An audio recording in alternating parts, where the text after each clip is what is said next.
Vous savez, je suis très sensible. Ce sont ces documents-là. Ça, c'est les clés qu'il m'a rendues. Ça, c'est les clés de l'immeuble. De l'immeuble que moi, je lui avais offert. Vous savez, c'est pas facile de parler et de pas pleurer. Parce que quand j'ai connu mon mari, vous savez, il loue un bureau là, sur la VDM, sur le bureau Minek. Quand je l'ai connu, je lui ai dit, mais attends, chérie, à ton âge, c'est le coup, donc il loué. Il m'a dit qu'il a un immeuble en construction et en finition, que c'était pas fini. Moi, je me suis à 60 ans, hein, à 60 ans, bataille yangi loué ses bureaux.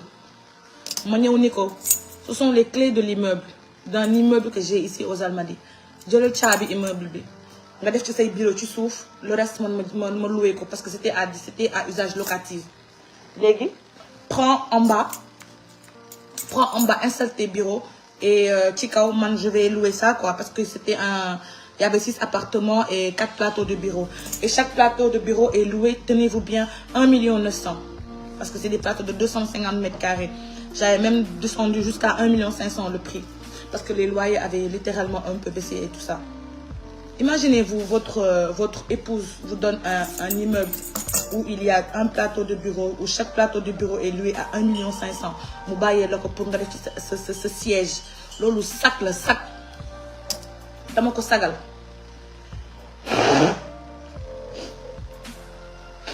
Excusez-moi, pas trouvé de mouchoir. Damako sagal. Man damako sagal. Parce que fekk na fa ay nit ñoo xamné defaluñ ko. Mom wax ni ma nabu li nga may defal nii nit defaluma ko nit musuma ko defal nit musu ko defal nit musu yëkkati 1000 francs may ko wala astama di yëkkati kër di ko may te du woon may sax mais dama ko dénkoon dama ko bàyyi woon mu occupé ñaari magasin yi ma joxoon ko caabi ne ko téye ko yow sax utal ma si locataire gérer ko agence bi parce que dama am kilifa man su ma nekk ak nit dama lay dénk lépp say waaw laay wéy ba keroog nag may gis ni que nag fi ma jëmee nag ndox amu fa ma recul fii Sénégal ban góor mooy takk jigéen yëkkati alalam lu toll ni immeuble jox ko ban góor ban góor Sénégal góor mooy defal jigéen mais jigéen bi defal góor bariwul peut-être mooy sama cat dama baax dama tabe mais du baax du tabe suturaal sa boroom kër la tudd man dama sama yaay dafa ma ni ji nga jigéen danga suturaal sa boroom kër danga koy teg fu mu eggu danga koy yëkkati mais léegi nit ki nag des fois nga yëkkati ko ba mu yaakaar ni que nag moom mooy yàlla mais danga koy jàpp ni nga koy def ne ko mbax ci suuf mu xam ne du dara du tous te du ma saaga sax parce que par respect ñi may suivre du tous du dara du tous man maa ko yëkkati su ko sénégalais xamee man maa tax sénégalais xamuñu kenn man lañ xam toppuñu kenn man lañ topp xamuñu kenn man lañ xam man maa ko jël dénk ko ne ko yóbbul mu aménager ko commencé woon na ko sax aménager mais ku xamul buur dee na nga ne ko buur saay parce que dafa doy wax ji dafa bëri sama nopp gi dafa bëri sama nopp bi wax gi dafa bëri pour une bonne fois pour toutes mu leer. Moi, j'ai 30 ans. 30 ans, 10 jours. Il a 60 ans. À 30 ans, je suis un petit immeuble. À 60 ans, je suis un petit si je suis kan mo am fulla kan mo am fayda kan moy gor ak kan modul gor kon wax gi dafa wara mbassa dafa wara sese te bo leni bind xam len ki ngeen ni bindal moy kan xam ngeen li ngeen ni bind moy lan parce que dafa wax yo xamne day metti nit ki les papiers sont là je n'ai pas à mentir mi ngi ni office notariat nga document bi do ko am ludul ci notaire li chomo amuko dof amuko imbécile amuko kudul liggéey amuko kuy taxawalu amuko képp kuy nit di dox ci kaw suuf sañ nga yow ñaan nga yàlla ëllëg tey say kayitu kër tey ko nii ngëpp ko nii te nag bii bokkut ak bii laa may sama yaay bii moom laa am bokkut ak bii ak bii bokkuñu bii bokkut ak bii dama ko may sama yaay ndax sonn gi mu sonn si ñun pour wax gi clair pour nit ñi mën a mbasa noppi. Donc quand les gens sont en train de parler patati patata, je vais pas montrer la maison mais je vais juste vous montrer un peu ngeen gis.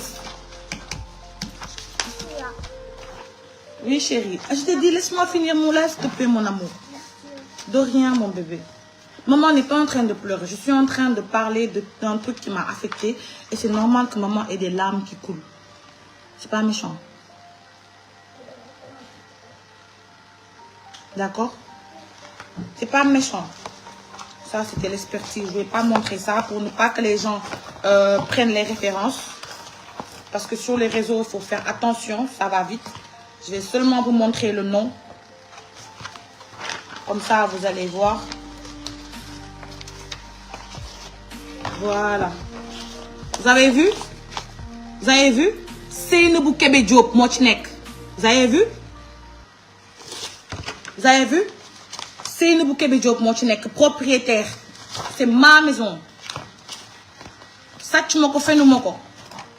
Donc, on veuille me le prendre dans des périodes difficiles, de dépression, que certains disent que c'est la dépression, mais moi, je dis pas que c'est la dépression. J'avais pas la dépression. Dañ ma xabtaloon. Parce que piqûre boobu ñu ma forcé woon boobu noonu ma jël hôpital Fann benn yoon laa ko jël. Après médicaments traditionnels ñoo ma faj.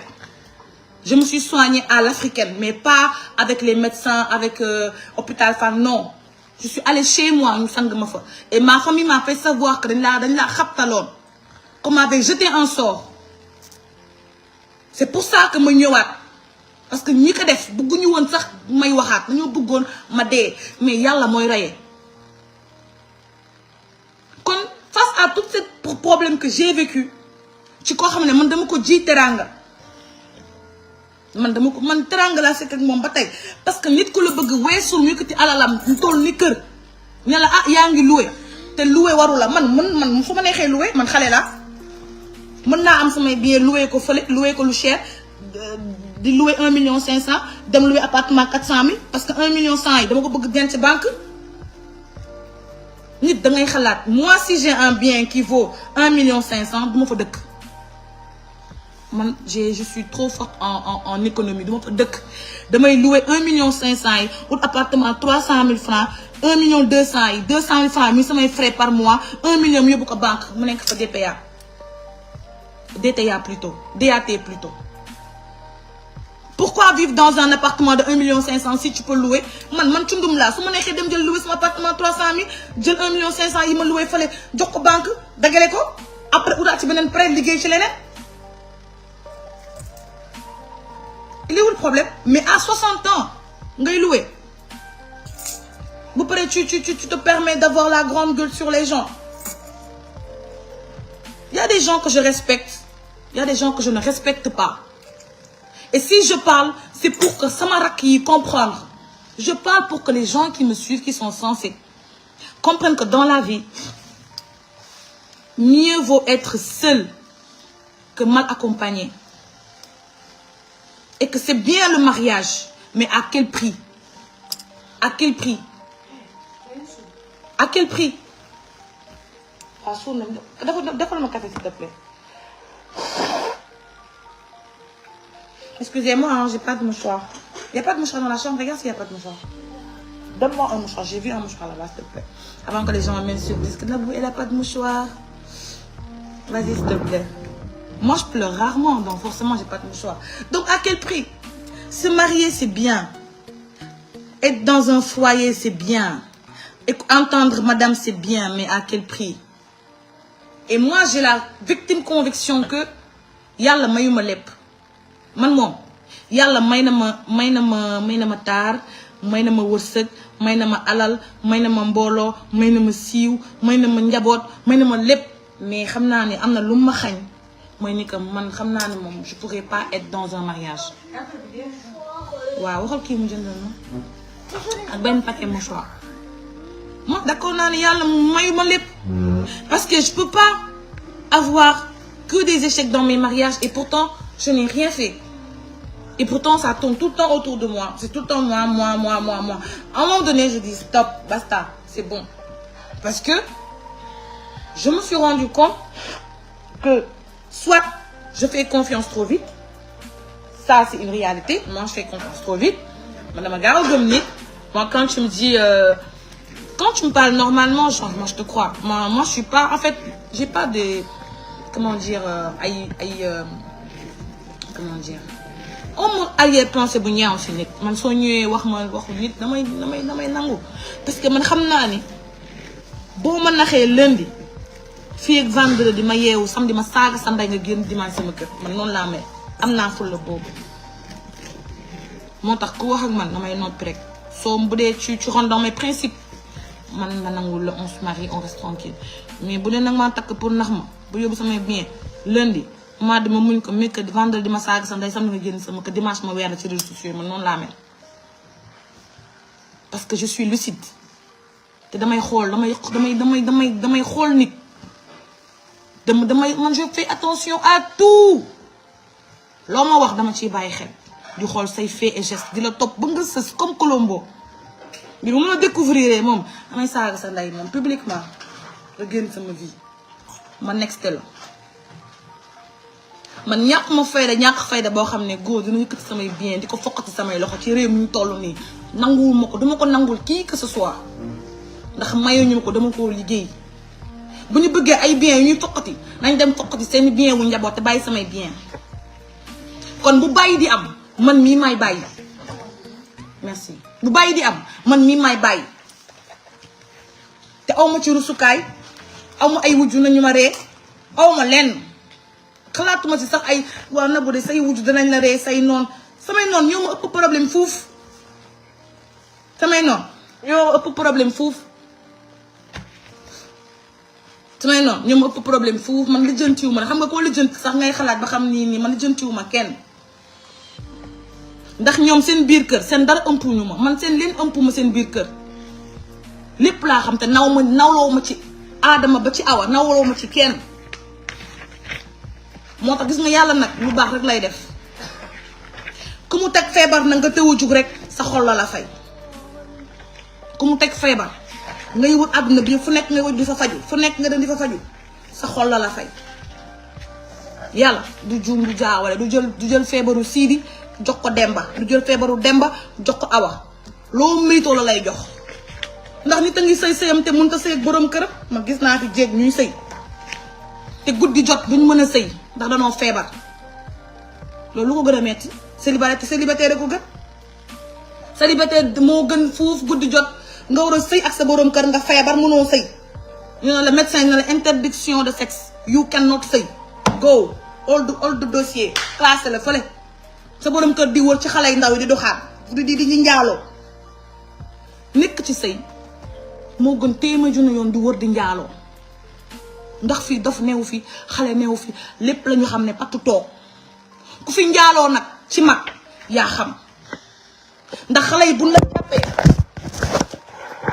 la jàppee ba vidéo la ba yóbbu la ci réseaux sociaux yi yow sa njaboot doo ngay jooy te man su ma ko yëgee dama koy publier man moom dossier bu ñëw sama loxo de chérie tu vas faire tomber le téléphone s'il te plaît dossier bu ñëw sama loxo affaire de nudité ma publier man moom dama bàyyi xeex mi moom fi mu ne nii dama ci bàyyi dem dama ci bàyyi dara mais pour vous dire que ak lu coow li bëri man l'essentiel j'ai retrouvé mes biens les papiers de ma maison de mes maisons les clés de mes immeubles xoolal yàlla may na ma ci nag Serigne Touba muy Bamba muy sama doom ji ma ëmb ji ma wasin sax man maa ngi waaj a ëmbaat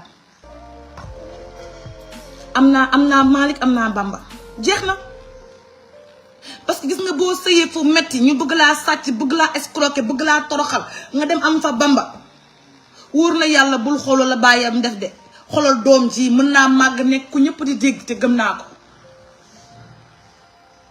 man sama ndam ci cooli yëpp sama ndam xam nga lan la mooy Ahmadou Bamba bii ma wasin kase man mooy sama trésor dama koo bëgg ba yemalewu ma koo lenn moom laa gën a bëgg sax déedéet yow yañaa laa bëgg ndoom Amadou ak kii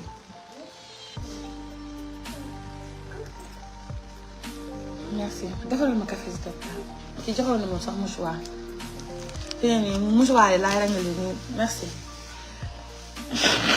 boo jooyee jël beneen mouchoir beneen ni moom ko yoon naa mouchoir bi naa jooy